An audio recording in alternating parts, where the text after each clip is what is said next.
Olá, turma do sétimo ano da Escola Cristã Eduardo Miller. Eu sou o professor Rodrigo e leciono História e Estudos Amazônicos para vocês nessa nossa tão querida escola. Quero dizer que estou com muita saudade de vocês. Já tem um certo tempo que nós não nos vemos e sabemos que estamos em isolamento social por conta do combate ao coronavírus. Mas, enquanto nosso retorno às aulas não acontece, nós vamos dando seguimento ao nosso conteúdo através dessas videoaulas, desses encontros virtuais. Eu espero que vocês estejam bem, quero dizer que estou sentindo falta de vocês lá no aplicativo Clipe Escola. Poucos alunos retornaram com a atividade da videoaula anterior. Vou relembrar vocês. Durante a videoaula anterior, eu solicitei a execução das atividades da página 23 e 25. Poucos de vocês mandaram a foto dessa atividade resolvida. É importante que vocês façam, pois eu estou avaliando a participação de vocês. Eu faço com todo carinho essa aula para que vocês não fiquem tão distantes de mim durante esse isolamento, não é? E que nem eu fique tão distante de vocês. Lembre-se que faço com todo carinho, pensando em cada um de vocês, no que vocês vão achar, como vão gostar ou não gostar, enfim. Qualquer dúvida que tenham, falem comigo lá no aplicativo Clipe Escola. Eu terei o maior prazer em responder vocês. Bem, vamos dar seguimento então ao nosso conteúdo. Nós vimos na última aula a formação dos Estados Nacionais, que nada mais é do que a constituição dos países como nós conhecemos hoje. Mas quais são os países? Os países do continente europeu. Foram todos? Não. Nós sabemos que a Europa é um continente com muitas nações diferentes. Mas durante o século XIII, XIV até o século XV, alguns países se destacaram nesse processo. Foram a Inglaterra, a França, Portugal e a Espanha. Então nós tivemos todo esse conteúdo que vocês podem acessar também na videoaula. Ela está também disponível neste mesmo canal do YouTube. Vocês podem assistir quantas vezes quiserem, pausar, acompanhar com o livro, grifar as partes mais importantes. É fundamental que vocês tenham esse conhecimento. Bem, como já tivemos a aula explicativa, essa aula ela é diferente e vai ser uma aula para umas orientações para que vocês resolvam os exercícios que estão ao final da unidade. Está na página 32 e na página 33. Então eu preciso que vocês abram os livros nessas páginas 32 e 33 e acompanhem comigo a explicação de como resolver esses exercícios. Vamos lá? Bem, a primeira questão na página 32. Responda às questões a seguir sobre os Estados Nacionais modernos. Letra A. Como eles se formaram? Essa é uma questão mais geral. Ela vai perguntar quais são as características gerais da formação dos Estados Nacionais modernos. Então, faça uma pesquisa na página 20. Até na página 19 vocês podem ver os antecedentes da formação. Mas o núcleo da resposta está na página 20. Na página 20, tem algumas das características que explicam a formação do Estado Nacional Moderno. Em que contexto eles se formaram? Por que eles se formaram? Como eles se formaram? Essa é uma questão mais geral que fala para vocês verem, explicarem o contexto da formação dos Estados Nacionais modernos. Beleza? Já na letra B, vai perguntar as principais características. E aí vocês encontram as informações para responder essa pergunta na página 21.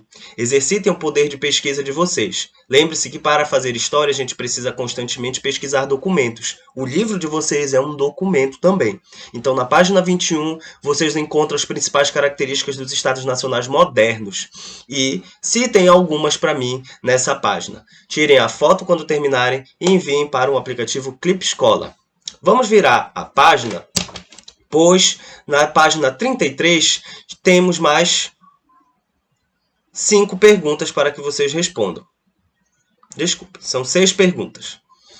A segunda questão, ela trata dos Estados Nacionais modernos, sobre a centralização, o aspecto do Estado Nacional moderno ser uma centralização de poder político nas mãos de monarcas absolutos. Diferente do que acontecia no feudalismo, não vai mais ter a centralização de poder em um senhor feudal. Essa centralização de poder estará na mão de um monarca, que geralmente é um rei. Então vamos lá. Letra A.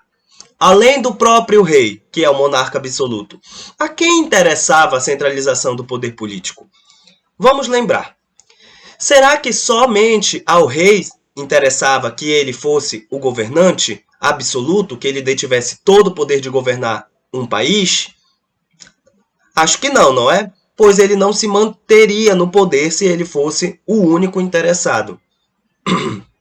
Essa questão pergunta para vocês: a quem mais, além do rei, interessava que ele fosse o governante absoluto, que só ele detivesse o poder de governar um país? E por quê? Lembrem-se das classes sociais que tivemos o estudo presencial dentro da nossa sala de aula. Nós estudamos as classes sociais, os estamentos no feudalismo e os estamentos na transição. Agora vai existir uma nova classe.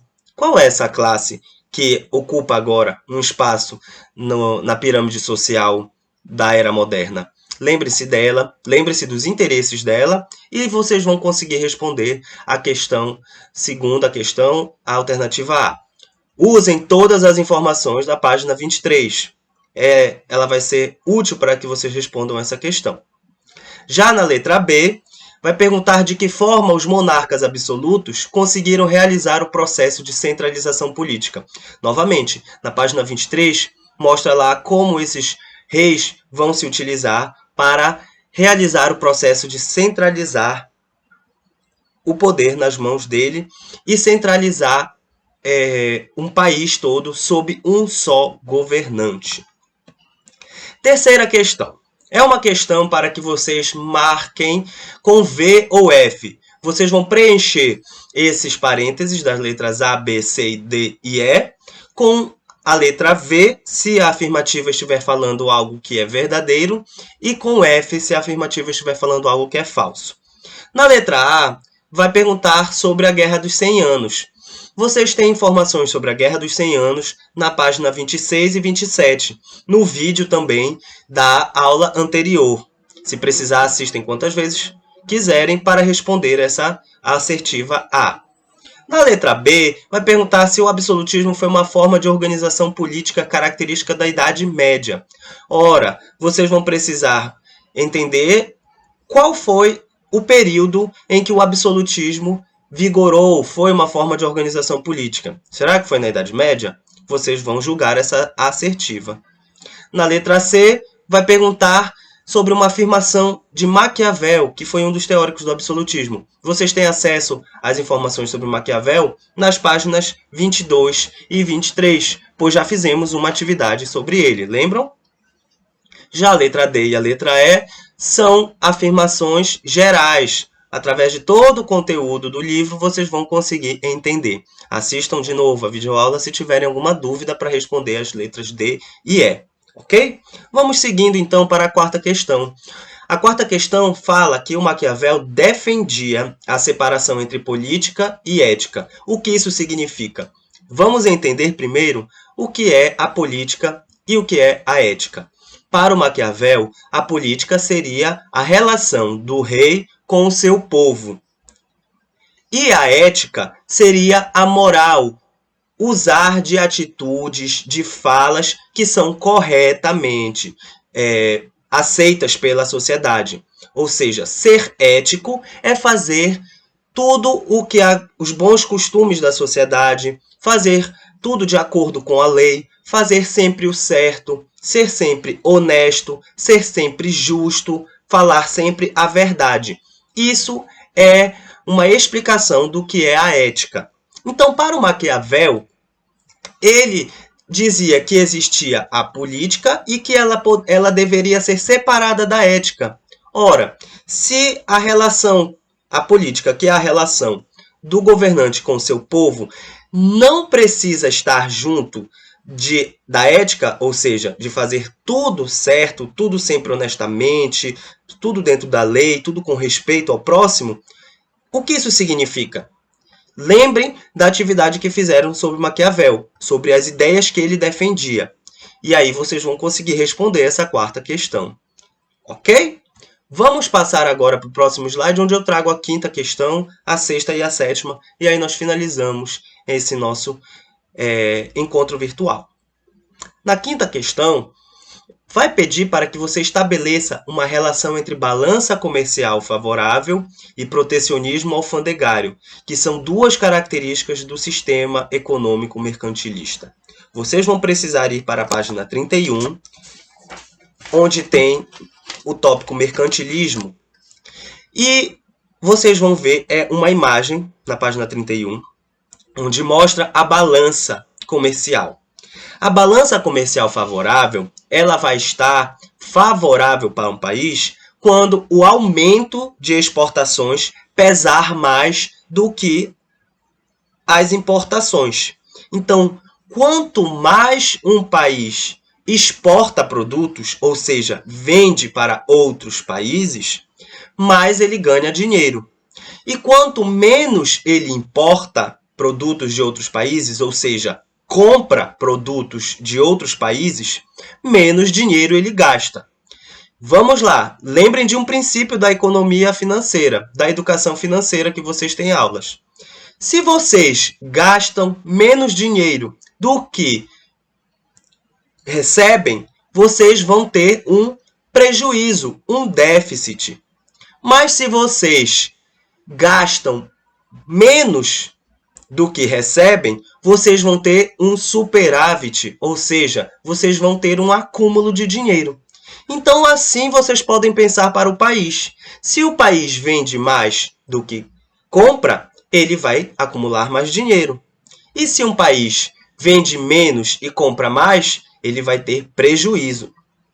A isso se chama balança comercial favorável. Agora vamos explicar sobre protecionismo alfandegário. Protecionismo significa proteger, controlar, impedir que algo ruim aconteça. Alfandegário significa das alfândegas. O que são as alfândegas? As alfândegas são postos comerciais que ficam nas fronteiras e nos portos.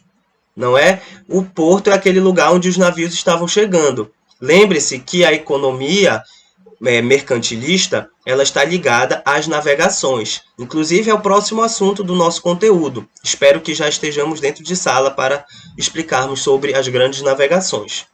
Então, protecionismo alfandegário significa nada mais, nada menos que proteger as alfândegas, controlar o que entra e o que sai de produtos dentro de um país.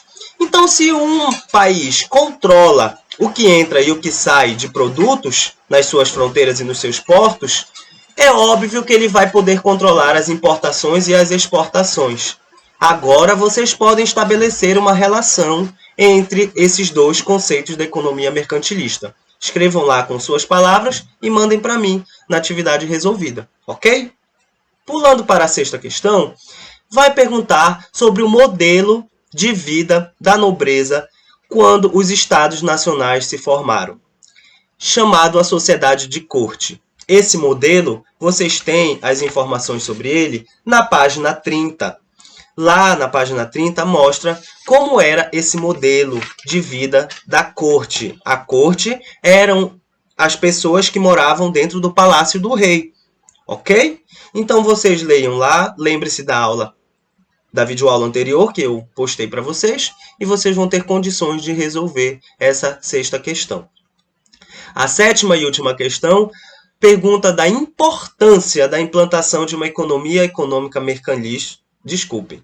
A sétima questão pergunta sobre a importância da implantação de uma política econômica mercantilista para um monarca absoluto. Por que a economia mercantilista vai ser um aliado do absolutismo?